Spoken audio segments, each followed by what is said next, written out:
के लिए। चलिए, स्वागत है आपका स्टॉक सोशल में। और अगले आधे घंटे में हमारे साथ रुचित भी हैं, राजेश भी हैं, और आप भी अपने सवाल हमें भेज सकते हैं स्टॉक सोशल मीडिया हैंडल पर, फेसबुक और ट्विटर पर आप अपने सवाल लगातार हमें भेजें।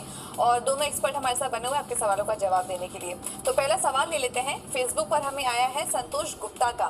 पीसी ज्वेलर्स पर हम आंसर दे चुके हैं। एचईजी का शेयर उन्होंने लिया था 300 शेयर, जिन्होंने 2986 के लेवल्स पर लिए थे। नतीजे आने के बाद शानदार तेजी भी है स्टॉक में, लॉन्ग टर्म बने रह सकते हैं। राजेश, क्या करना चाहिए इन्हें? देखिए, लंबी अवधि के लिए अगर बने रहना चाहते हैं तो बने रह सकते हैं। अंतः अगर मैं समझता हूँ कि कल की बढ़त और आज फिर अगर 200-300 रुपये की बढ़त देखी जाए तो एक बार मुनाफा वसूली कर सकते हैं और नीचे के लेवल में री एंटर की जा सकती है। नतीजे बहुत ही शानदार आए थे, 50 रुपये का डिविडेंड भी अनाउंस किया है। मुझे लगता है कि लंबी अवधि के लिए एक अच्छा स्टॉक है। तो लंबी अवधि के लिए अच्छा स्टॉक है, आप नज़र रख सकते हैं। इस बीच सौरभ ने हमें थाने से एक सवाल भेजा है वक्रांगी पर। वक्रांगी 132 पर लिया है। राजेश, खैर वक्रांगी में तो हम देख ही रहे हैं क्या हो रहा है, पर क्या क्या करना चाहिए? अभी भी निकलना है, मौका अगर मिले उन्हें, सर्किट खुले तो। देखिए, पहले मौके पे निकल जाने की सलाह रहेगी। जहाँ तक मेरा ध्यान है कि लास्ट 2-3 हफ्ते से लगातार वक्रांगी पर सवाल आ रहे हैं और हमेशा हम यही बोलते आ रहे हैं कि निकल जाए बेहतर होगा, क्योंकि जिस तरीके की दिक्कतें चल रही हैं मुझे लगता है कि ये बढ़ती ही रहेगी और इसमें कुछ रिटर्न आने की संभावनाएं बहुत कम है।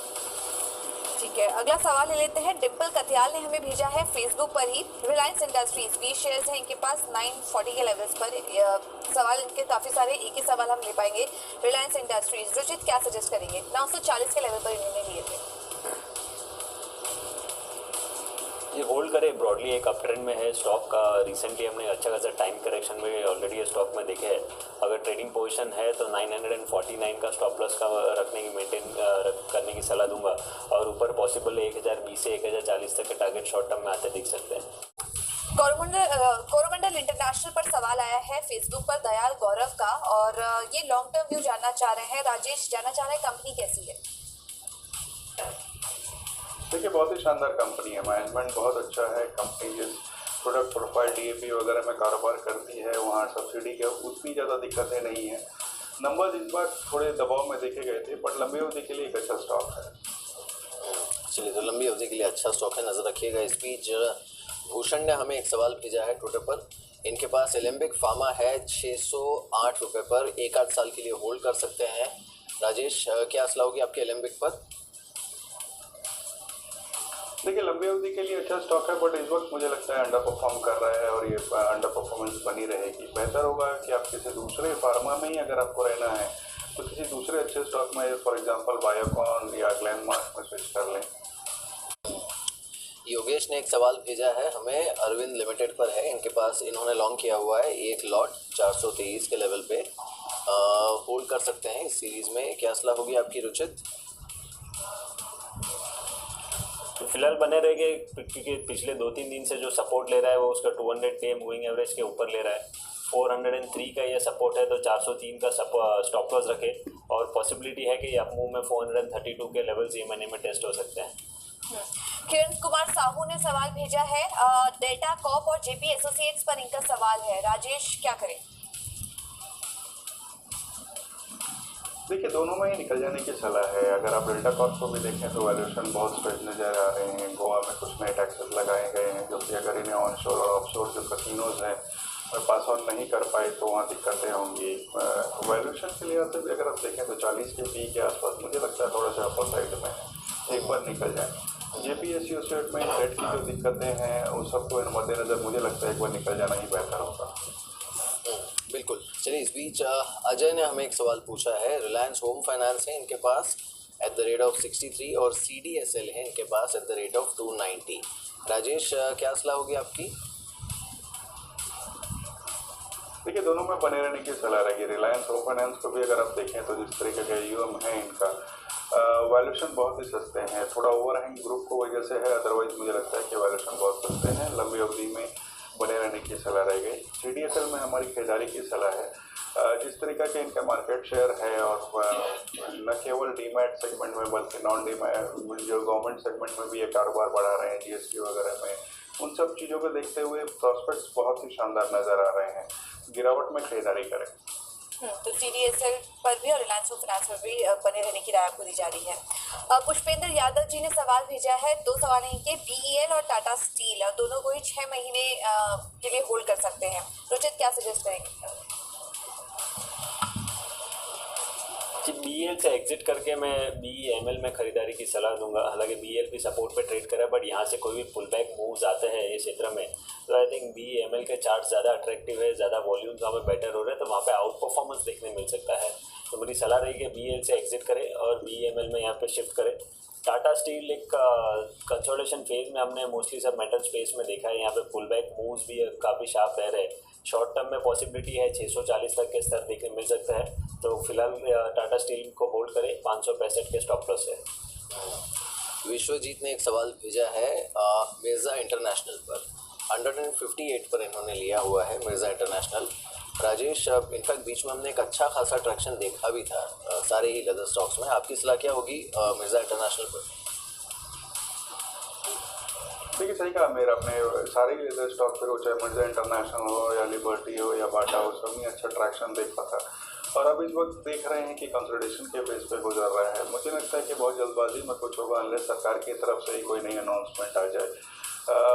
जैसे लेदर इंडस्ट्री के लिए पैकेज वगैरह की बातें होती रहती है। इस वक्त मैं समझता हूँ एक बार निकल जाए तो बेहतर होगा। निकल जाने की राय मिर्जा इंटरनेशनल से। मयंक गोयल ने सवाल भेजा है सोनाटा सॉफ्टवेयर पर, और आदित्य बिरला कैपिटल का सवाल भी ले लेते हैं। रुचित, ये दोनों शेयरों पर क्या करना चाहिए? आदित्य बिरला कैपिटल 161 के लेवल्स पर इन्होंने लिया हुआ है। सोनाटा सॉफ्टवेयर में इनको मुनाफा हो रहा है, क्या करना चाहिए? आदित्य बिरला कैपिटल लिस्ट होते हुए लिस्टिंग होने के बाद में कोई फिलहाल ऐसा डायरेक्शनल मूव देखने नहीं मिला है, कोई भी अप मूव, तो यहाँ पे कोई राय नहीं बन रही है टेक्निकली। तो आई थिंक राजेश जी यहाँ पे बेटर बता सकता है। सोनाटा सॉफ्टवेयर में डेफिनेटली यहाँ पे बने रहने की सलाह दूंगा। हाई टॉप हाई बॉटम का स्ट्रक्चर है, 330 का काफ़ी एक स्ट्रॉन्ग सपोर्ट बेस बना चुका है, और शॉर्ट टर्म में 390 से 400 तक के रेंज आने के इसमें एक्सपेक्टेशन है। ठीक है, राजेश से भी एक बार व्यू ले लेते हैं आदित्य बिरला कैपिटल पर। राजेश, ये कंपनी कैसी लग रही है आपको, क्या करना चाहिए इन्हें? देखिए, अगर लंबी अवधि का नजरिया हो तो बिल्कुल खरीदारी करनी चाहिए। सारे ही वर्टिकल्स बहुत अच्छे कामकाज कर रहे हैं, ARC का लाइसेंस मिल चुका है। मुझे लगता है कि लंबी अवधि में NBFC में एक बहुत ही अंडर प्राइस स्टॉक है और बहुत अच्छा मैनेजमेंट है। बिल्कुल खरीदारी की सलाह रहेगी इसमें। इस बीच कुणाल का एक सवाल है, प्रिसीजन वायर पर 190 पर लिया है इन्होंने लॉन्ग टर्म के लिए। प्रिसीजन वायर 190 पर लॉन्ग टर्म। राजेश, क्या सलाह होगी आपकी? देखिए, कामकाज बहुत अच्छा चल रहा है। दिक्कत स्टॉक के साथ ये है कि वॉल्यूम्स बहुत लो होते हैं, एंट्री एग्जिट में दिक्कत है, बट आपका चूंकि लंबी अवधि का नजरिया है बिल्कुल बने रहे। प्रांतु प्रमाणिक जी ने फेसबुक पर सवाल भेजा है, बैंक ऑफ बड़ौदा पर 50 शेयर्स 145 के लेवल्स पर इन्होंने लिए हैं बैंक ऑफ बड़ौदा के। रुचित, क्या करें, बने रहे? बने रहे फिलहाल, क्योंकि ऑलरेडी हमने स्टॉक में जो पेन था वो देख चुके हैं, और अब कंसोलिडेशन फेज ये स्टॉक में है। तो I think with in the PSU bank बहुत ही कम बैंक्स है जिसमें यहाँ से डाउनसाइड लिमिटेड लग रही है, जिसमें state bank of India, bank of Baroda और यूनियन बैंक, ये 3 बैंक्स है। तो डेफिनेटली BOB में आई थिंक नियर टर्म में, एकदम शॉर्ट टर्म में नहीं, बट लेकिन जो आने वाले 4 से 6 महीने का अगर व्यू रखते हैं तो यहाँ से अपसाइड डिसेंट मिल सकता है। बिल्कुल। इस बीच प्रखर महेश्वरी है, इन्होंने एक सवाल भेजा है हमें, कैपेसाइट इंफ्रा पर 403 रुपये पर इनकी खरीद है और ये 5 साल के लिए रखना चाहते हैं। इसे रखना चाहिए राजेश, 5 साल क्या सलाह है? देखिए, 5 साल मिड कैप स्टॉक्स में इस वक्त एक राय देना बहुत दिक्कत की बात है, क्योंकि तिमाही दर तिमाही परफॉर्मेंस आती है, ये सबको मॉनिटर करना पड़ता है।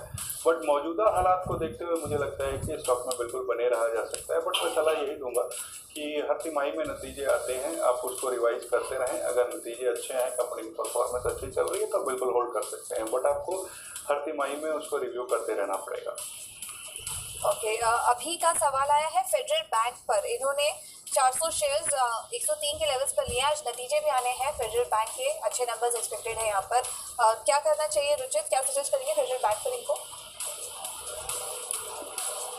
ये होल्ड करे। पिछले कुछ दिनों में 102 रुपये का जो रेजिस्टेंस था वो रेजिस्टेंस ये स्टॉक ने क्रॉस किया है, तो 106.50 और 109 ये 2 टारगेट्स हम नेक्स्ट 1 वीक में एक्सपेक्ट कर रही है स्टॉक मैनेजर से।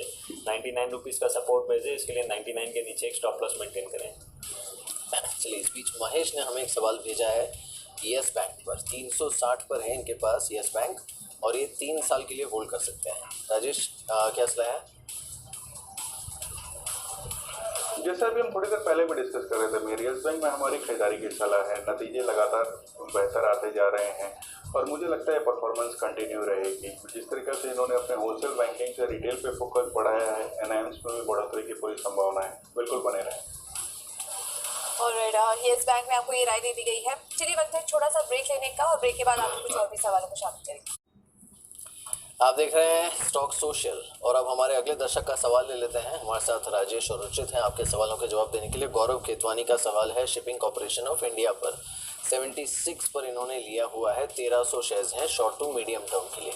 रुचित, क्या सलाह होगी आपकी? फिलहाल होल्ड कर एक पुल बैक मूव के लिए, हालांकि कुछ बड़ा मूव एक्सपेक्टेड नहीं है, लेकिन बिकॉज ये स्टॉक एक सपोर्ट पे ट्रेड कर रहा है, 65 रुपीज़ का स्टॉक में सपोर्ट है और पॉसिबिलिटी है कि इनका कॉस्ट प्राइस एटलीस्ट 76 के आसपास ये स्टॉक शॉर्ट टर्म में आ सकता है। तो 65 का नीचे स्टॉप लॉस मेंटेन करें और 76 के लिए होल्ड करें। एक बार इनके कॉस्ट प्राइस पे आता है तो फिर से आप जी बिजनेस में कॉल करके यहाँ पे रिव्यू ले सकते हैं।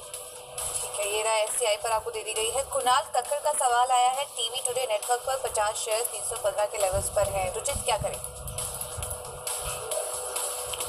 उनको होल्ड करने की सलाह रहेगी। एक अच्छा ट्रेंड ये स्टॉक में हमने पिछले कुछ महीनों में देखा है। फिलहाल कंसोलिडेशन फेज है, लेकिन ये कंसोलिडेशन एक टाइम करेक्शन लग रहा है एक अप ट्रेंड के बीच में, तो यहाँ से डाउनसाइड काफ़ी लिमिटेड लग रही है। 6 से 8 महीने का व्यू रखे तो पॉसिबिलिटी 545 550 तक के लेवल्स देखने मिल सकते हैं, तो होल्ड करने की सलाह रहेगी। आकाश ने एक सवाल पूछा है हिंडाल्को पर। 246 पर इनके पास 200 शेयर्स हैं और ये शॉर्ट टर्म के लिए लिया हुआ है। राजेश, क्या सलाह होगी आपकी 246 पर? देखिए, बने रहने की सलाह रहेगी। परफॉर्मेंस अच्छी रही है, एल्यूमिनियम के प्राइसेस बहुत अप ट्रेंड में है और मुझे लगता है कि ये स्टॉक अच्छा परफॉर्म कर सकता है। बट इससे बेहतर मुझे लगता है नैल्को है वैल्यूएशन के लिहाज से, तो आप चाहें तो वहाँ भी स्विच कर सकते हैं। कनद ने सवाल भेजा है गोदरेज एग्रोवेट पर। 3 महीने का समय ही दे सकते हैं। रुचित, क्या करें? एज ऑफ नाउ होल्ड करें। जो भी हिस्टोरिकल डेटा अवेलेबल है, लिस्टिंग के बाद में स्टॉक ने अच्छा परफॉर्म किया है और 670 660 ये एक रेंज है जहाँ पे काफ़ी स्ट्रॉन्ग सपोर्ट है। पिछले कुछ दिनों पहले हमने ये रेंज में भी एक अच्छे खासे वॉल्यूम के साथ बाइंग देखने मिली थी, तो 660 के नीचे स्टॉप लगा के होल्ड रखे 730 से 40 के टारगेट के लिए। सुनील भगत ने हमें एक सवाल भेजा है आरसीएफ पर। इनके पास आरसीएफ है 94 के लेवल पर। राजेश, क्या सलाह होगी? बने रहने की सलाह रहेगी। मानसून अच्छा है, सरकार का रवैया रूरल ग्रोथ की तरफ है और सबसे बड़ी बात है कि इस कंपनी में कुछ लैंड की स्टोरी भी है, तो लंबी अवधि के लिए स्टॉक में बिल्कुल बने रहें। मध्यम अवधि में मैं समझता हूँ 85 रुपया तक जाए तो वहाँ पर एक बार निकल जाए। रजनीश पांडे ने सवाल भेजा है रिलायंस पावर पर। 200 शेयर्स 48 के स्तर पर लिए हैं इन्होंने। रुचित, क्या करना चाहिए रिलायंस पावर पर? बने रहें? ये जो वॉलेटिलिटी ये स्टॉक में पिछले कुछ महीनों में देखने मिली है, उससे काफ़ी डिफिकल्ट है ये स्टॉक को डायरेक्शनली ये स्टॉक में कोई कॉल लेना। लेकिन मैं सिर्फ सपोर्ट और रेजिस्टेंस देखता हूँ तो 42 43 के आसपास ये स्टॉक को 200 DA में रेजिस्टेंस आएगा, तो 42 43 के लिए होल्ड करें फिलहाल और 34 रुपीज़ का एक स्टॉप लॉस मेंटेन करें। इस बीच रवि ने एक सवाल भेजा है IIFL पर। इनके पास 1000 शेयर्स हैं IIFL होल्डिंग्स के, जो कि इन्होंने लिए हैं 790 के लेवल पर। राजेश, और ये इन्होंने डीमर्जर का जो ट्रिगर है 3-वे डीमर्जर, उसे ध्यान में रखकर लिया था। क्या सलाह होगी आपकी? देखिए, बने रहे, नंबर्स ठीक ठाक आए थे और मुझे लगता है NBFC स्पेस में जिस तरह की बढ़त बनी हुई है थोड़ी देर और कायम रह सकती है। बने रहने की सलाह रहेगी। एक सवाल आया है IDFC बैंक पर। हमारे दर्शक ने पूछा है इस स्तरों पर IDFC बैंक क्या खरीदना चाहिए? राजेश, क्या सजेस्ट करेंगे? देखिए, बहुत लंबी अवधि का आपका नज़रिया हो खरीद सकते हैं, क्योंकि इन्होंने जैसे अनाउंसमेंट करी हुई है मर्जर वगैरह की, तो उन सब चीज़ों के मद्देनज़र कर सकते हैं। बट मुझे लगता है कि शॉर्ट टर्म में कोई बहुत ज़्यादा बड़ा खुली के नंबर्स उतने अच्छे नहीं आए थे। इससे बेहतर होगा कि आप खरीदारी RBL बैंक या यस बैंक में कर लें। रविंद्र का सवाल है एडवांस एंजाइम्स पर। 244 रुपये पर लिए हैं इन्होंने और ये 1 साल के लिए होल्ड कर सकते हैं। एडवांस एंजाइम्स, क्या सलाह होगी आपकी रुचित? पिछले कुछ महीनों से ये स्टॉक में एक लो टॉप लो बॉटम का स्ट्रक्चर है और जो अभी भी कंटिन्यूड है। यहाँ से जो एक पुल बैक मूव आया है उसमें थोड़े वॉल्यूम्स है, बट अभी भी लग रहा है कि ये अप ट्रेंड ये स्टॉक में फिलहाल कोई नज़र नहीं आ रहा है। तो अप मूव में अगर 255 260 का रेंज मिलता है तो वहाँ पे एक बार ये स्टॉक में से एग्जिट ले लें। ओके, किरण कुमार साहू ने सवाल भेजा है NIIT लिमिटेड पर। इनके पास 1500 शेयर्स 112 के लेवल्स पर लिए हुए हैं इन्होंने। राजेश, NIIT लिमिटेड पर क्या करना चाहिए? ये बिल्कुल बने रहना चाहिए और कोई गिरावट में आती है तो खरीदारी भी कर सकते हैं। ये एक होल्डिंग कंपनी है NIIT टेक के लिए और वहाँ हमने बहुत अच्छी बढ़त देखी है। नंबर्स भी बहुत ही अच्छे आए थे और डॉलर का जो समीकरण है वो भी IT कंपनीज को फेवर कर रहा है। मुझे लगता है बिल्कुल ऐसा बने रह सकते हैं और गिरावट में नया एडिशन भी कर सकते हैं। बिल्कुल। चलिए, इस बीच देवजीत का एक सवाल है श्रेय इंफ्रा पर। इन्होंने शॉर्ट किया हुआ है श्रेय इंफ्रा को। रुचित, क्या सलाह होगी आपकी? मोमेंटम रीडिंग्स ये स्टॉक में अब ओवरसोल्ड जोन में है, तो यूजुअली जब भी ओवरसोल्ड जोन में मोमेंटम रीडिंग्स होते हैं तो वहाँ से या तो एक कंसोलिडेशन फेज होता है या तो एक बाउंस बैक देखने को मिलता है। तो मुझे नहीं लगता कि ये स्टॉक में फ़िलहाल अभी शॉर्ट टर्म में रहना चाहिए। ऑलरेडी पिछले कुछ 1-2 महीने में काफ़ी गिरावट हमने स्टॉक में देख चुके हैं। कोई भी पुल बैक मूव आता है तो पॉसिबल है 85-86 तक के लेवल्स देखने को मिल सकते हैं। तो आप आज का जो आई है 82.15 उसके ऊपर 82 हाफ का इनफैक्ट मैं कहूँगा कि एक स्टॉप लॉस रखे, और अगर 82 हाफ के ऊपर प्राइजेस जाता है तो पुल बैक मूव देखने मिल सकते हैं तो एग्जिट ले लें। ओके, सतवीर यादव ने सवाल भेजा है सुजलॉन एनर्जी पर। लेवल तो इन्होंने कुछ मेंशन नहीं किया है, लेकिन इनके पास शेयर रखे हुए हैं, एग्जिट करना चाह रहे हैं। राजेश, क्या सजेस्ट करेंगे सुजलॉन एनर्जी? ये बिल्कुल सही कर रहे हैं, आप एग्जिट करना चाह रहे हैं और मैं कहूँगा कि पहले मौके पे ही निकलना चाहिए। नंबर्स खराब हैं, कुछ सुधार होता हुआ दिखाई नहीं दे रहा है, वहीं यहाँ से हालात बिगड़ भी सकते हैं, बिल्कुल निकल जाएँ। चलिए, इस बीच फेडरल बैंक पर एक सवाल है राहुल का। इन्होंने फेडरल बैंक के 1500 शेयर्स लिए हुए हैं मीडियम टर्म के लिए। राजेश, कैसा लग रहा है फेडरल बैंक आपको? देखिए, आज नतीजे हैं और उम्मीद है कि अच्छे नतीजे आएंगे अनलेस अनटिल कोई नई NPS की अनाउंसमेंट हो जाए। इस लेवल्स पे मुझे लगता है कि बहुत ज़्यादा डाउन साइड लगता है, बिल्कुल बने रहें स्टॉक में। किरण कुमार साहू का सवाल आया है प्रकाश इंडस्ट्रीज पर। 1000 शेयर्स 220 के लेवल्स पर लिए हैं। रुचित, क्या राय होगी? होल्ड करने की सलाह रहेगी। पिछले कुछ दिनों में अच्छे वॉल्यूम्स ये स्टॉक में अप मूव में देखने मिले हैं, तो आई थिंक यहाँ पे 185 188 का एक स्ट्रॉन्ग सपोर्ट बेस भी नज़र आ रहा है। तो 185 के नीचे स्टॉप लॉस रख के होल्ड करें। अपसाइड मोमेंट अगर नेक्स्ट 4 महीने का व्यू रखते हैं तो 220 225 तक के टारगेट स्टॉक में देखने मिल सकते हैं। इस बीच सुनील ने एक सवाल भेजा है एपटेक पर। 270 पर एपटेक है इनके पास। क्या सलाह होगी आपकी राजेश? बने रहे स्टॉक में। IT स्पेस इस वक्त फ्लेवर में है और मुझे लगता है कि मैं थोड़ा और कंटिन्यू कर सकता है। मौजूदा स्तर से हमारा अनुमान है कि आने वाले 3 महीने में 10 से 12% यानी कि करीब 300-310 के लेवल्स तक ये स्टॉक जा सकता है। बिल्कुल बने रहे।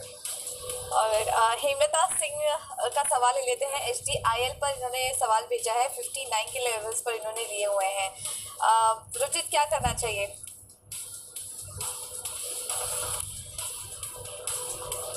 आई थिंक यहाँ से एक कंसोलिडेशन फेज हमें आगे चल के देखने मिल सकता है। तो अगर ट्रेडिंग पर्सपेक्टिव से तो अगर लिया है तो आई थिंक यहाँ से कोई सिग्निफिकेंट अपसाइड नहीं देखने मिलेगा।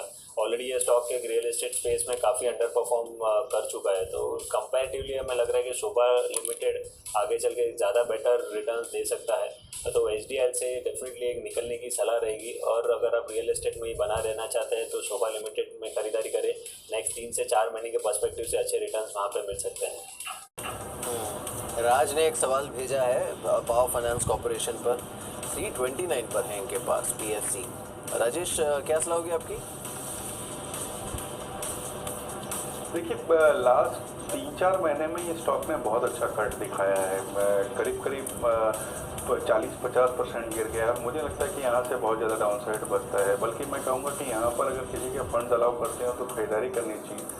नंबर्स ठीक ठाक हैं और वैल्यूएशन के लिहाज से अगर आप देखें तो इन लेवल्स पे खोने का कुछ बचता नहीं है। डिविडेंड पेइंग कंपनी है, बिल्कुल बने रहें। बिल्कुल। चलिए, खैर इनकी जो खरीद का लेवल है पता नहीं वो तो कब देखने को मिलेगा, लेकिन शुक्रिया राजेश हमारे साथ इस बातचीत में शामिल होने के लिए। और उचित